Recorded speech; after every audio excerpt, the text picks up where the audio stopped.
Zulflaouen, salam alaikum.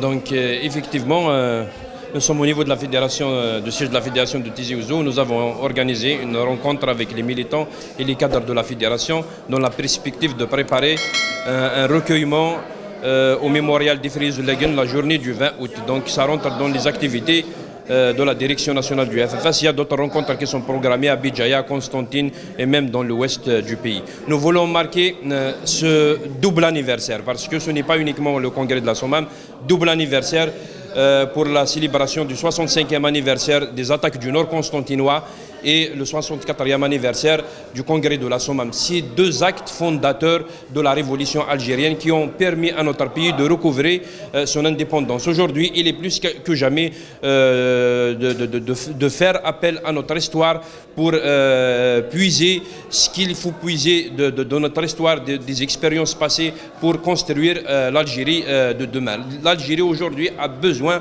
de la construction d'un pacte national qui implique toutes les forces vives de la nation pour sortir de la crise multidimensionnelle dont le pays est plongé depuis plusieurs années. Nous devons renforcer la cohésion de notre société, la cohésion de notre peuple. Nous devons travailler pour la démocratisation de la vie politique, la libéralisation de la vie politique.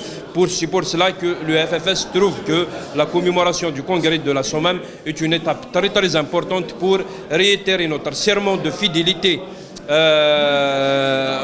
aux engagements pris par les pères fondateurs de la nation algérienne et pour réitérer notre serment de fidélité à la proclamation du novembre et de la résolution de la Sommam où est édicté clairement que la parole doit redevenir au peuple et où le peuple doit exercer sa souveraineté pleinement et entièrement par des institutions qu'il choisira dans la démocratie et la transparence la plus totale. Donc aujourd'hui, il est plus que jamais que le peuple algérien s'engage sur la voie de la construction d'un État fort, démocratique et social tel qu'il est énoncé par la proclamation de novembre du congrès de la Sommam. Il est aussi important de réitérer notre engagement pour la primauté du civil sur le militaire, sur la primauté du politique, sur toute autre considération, parce que les expériences passées nous démontrent qu'il n'y a qu'un consensus national,